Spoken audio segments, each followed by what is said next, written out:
You're listening to Raised by Spirit, Bloodline by Design, written and narrated by ancestral medium Jenn LeFevre. Decree 6. Wisdom speaks through every realm. Passage 6. A universal language.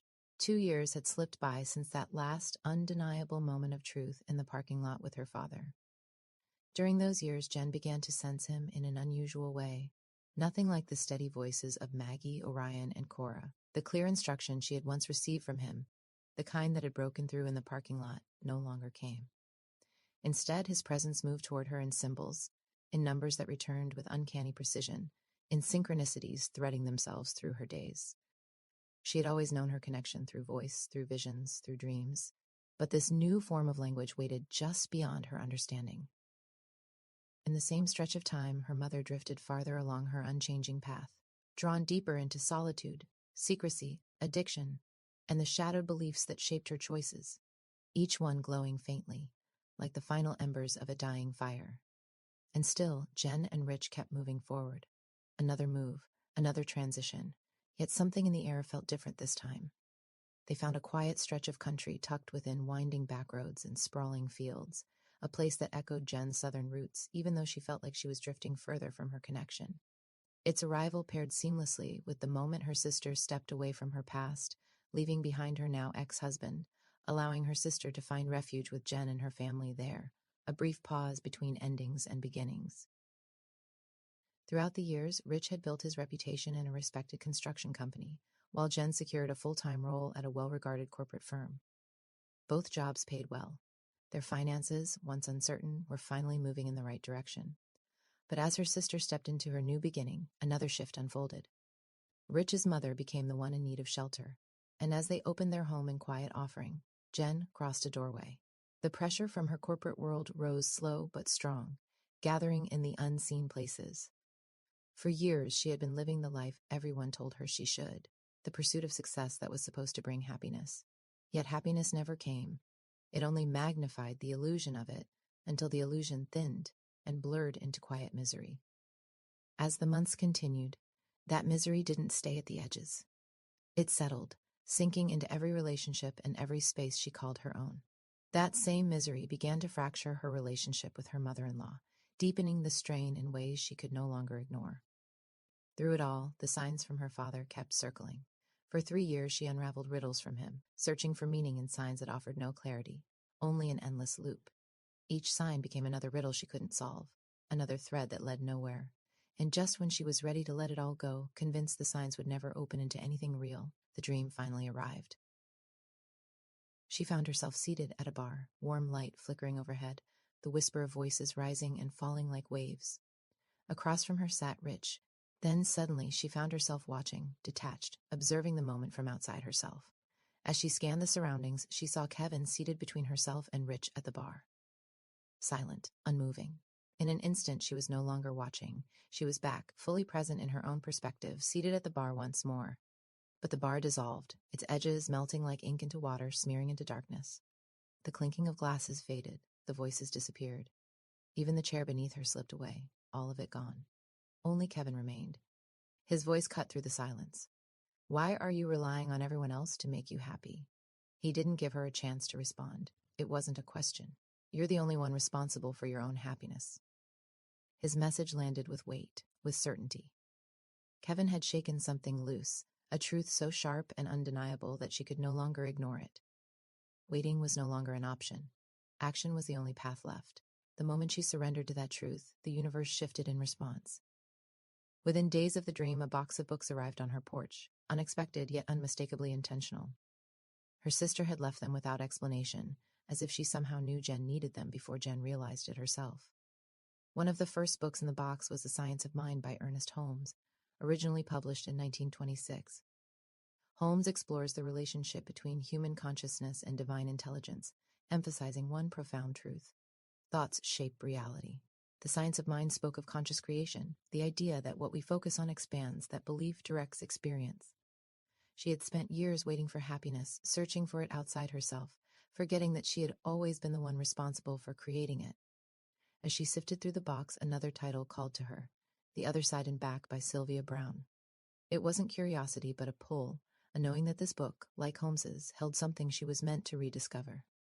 She opened the pages, and as she read, 2 stories emerged, seamlessly woven together. The first was Mother God. Brown spoke of her as the divine feminine counterpart to God, a force of unconditional love, gentle wisdom, and spiritual balance. Unlike the image of a distant, authoritative deity, Mother God was ever present, an undeniable force, one who answered only when asked with certainty. Brown wrote that all you had to do was ask her. Jenn didn't hesitate. She spoke into the quiet with the certainty of someone who knew she was heard. If a mother counterpart truly exists, I want a red rose from her, and I want to receive it within 10 days. It was a declaration. She expected an answer. As she read on, the second story emerged, one that would tie these events together in ways only destiny could orchestrate. There was a woman who struggled endlessly with her mother-in-law. No matter how hard she tried, the tension never eased. But during a past life regression with Brown, something unexpected surfaced. She was shown that she and her mother-in-law had once been best friends on the other side, 2 souls deeply bonded, choosing their next lifetime with intention, purpose, and growth. Not as punishment, but as a lesson meant to teach patience, cultivate tolerance, and expand awareness. And in that moment of recognition, everything shifted for her. Her mother-in-law didn't change, but she did. One shift in perspective was enough to tilt the scales, enough to break a cycle. Then, on the 10th day, just after reading those passages in Brown's book, exactly as she had requested, her mother-in-law came home and handed her a single red rose. Jenn froze, of all people, of all days. Not a stranger, not a friend, her mother-in-law. It was impossible to dismiss. This wasn't about receiving proof. It was about remembering that reality doesn't shift when someone else changes. It shifts when you do. These were lessons for Jenn, orchestrated into experience rather than delivered as direct instruction. Lessons in healing, perception, and the power of connection. Mother God, or Sophia as Jenn now knows her, had not simply answered. She had answered through the very person Jenn needed to heal with. Herself. An orchestration born not of randomness but of divine intention, threaded into the fabric of her journey and reinforced by spiritual law. Yet something lingered, a quiet void, an ache for something that felt as though it was still missing. No matter how much she embraced the unfolding lessons, the ache remained, an emptiness only one person could fill. And so she tested the practice again, except this time, she wasn't calling for Sophia. She was calling for her father. On a day like any other, walking into the store alongside her husband, frustrated, overwhelmed, and troubled by the weight of his absence, something clicked. Daddy, if you hear me, I want 5 pennies dated 1977. All heads up, and I want to find them within 24 hours. Now get to it, she declared. Again, her voice carried the certainty of someone who knew she'd be answered. Less than 20 minutes later, as she approached the doors to exit the store, her father responded. As she walked out, her head down, lost in thought, she saw them. 5 pennies, in a perfect row, all dated 1977, all heads up. The ache in her heart eased. He had answered. As the weeks unfolded, so did the final 2 lessons. But this time, they unfolded through Rich and Jeremy. She had recognized the pattern with Rich over the last 3 years. Like clockwork, every winter, something took hold of him. This time it started small, a splinter, or so they thought. Within days it turned monstrous. His hand swelled beyond recognition, the skin fevered and stretched tight over deep purple and angry red. Still, he fought it, convinced it would resolve itself. Until this time it didn't. By the 7th day, he finally agreed to go to the emergency room. Jenn saw it in the nurses' faces. This wasn't just bad, it was incomprehensible. His blood pressure and heart rate were both off the charts, numbers that should have rendered him unconscious.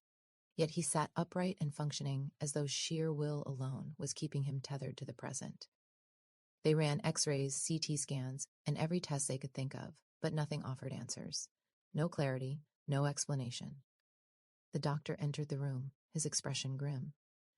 There is no easy way to say this, he said. The infection is aggressive. If we don't drain it now, it could spread toward the brain. Jenn stiffened, gripping the armrest of her chair. Drain it? She asked. The doctor's face remained expressionless. It's the only option we have right now. Rich exhaled slowly. Let's just get it over with.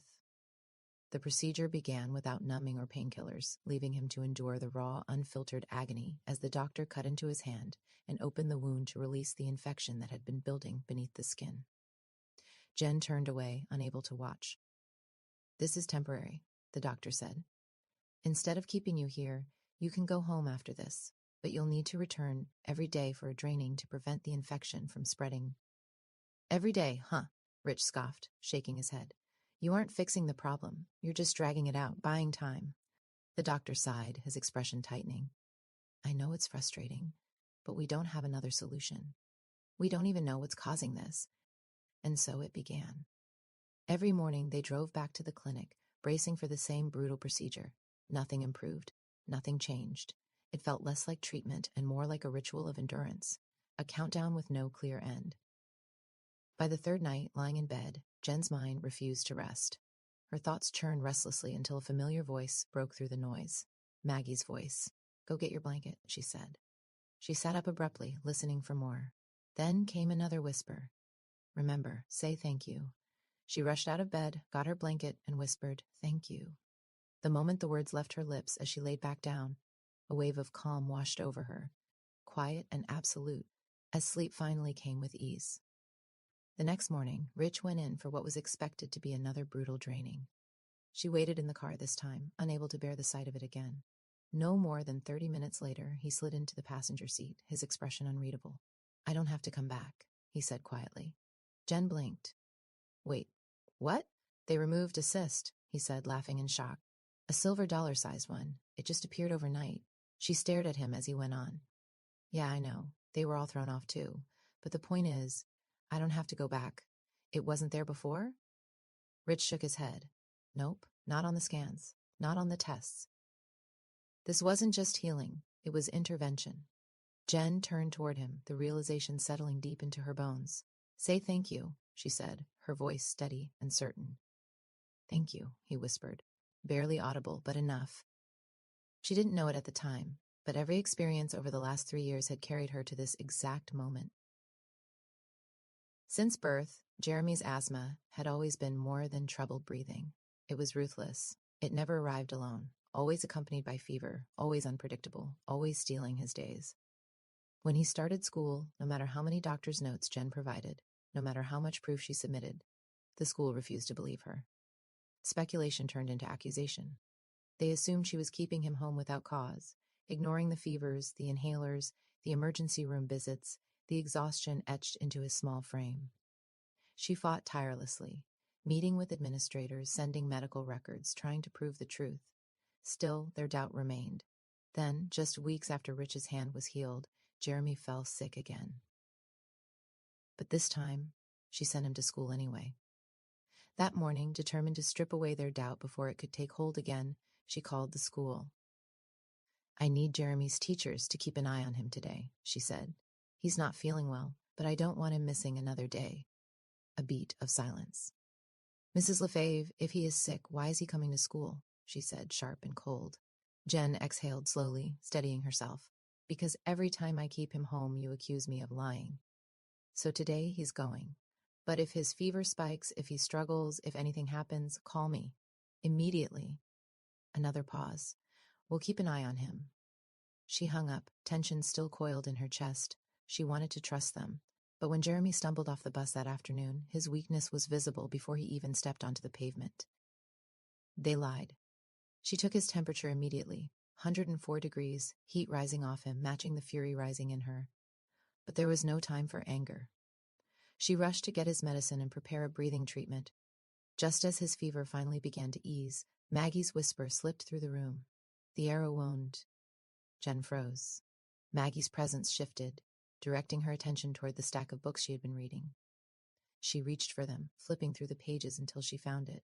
A prayer for healing past life trauma. "Rewrite it," Maggie said. "And one more thing, the blanket. Tell him the story of how I made it. Ask if he would like to sleep with it to help him feel better."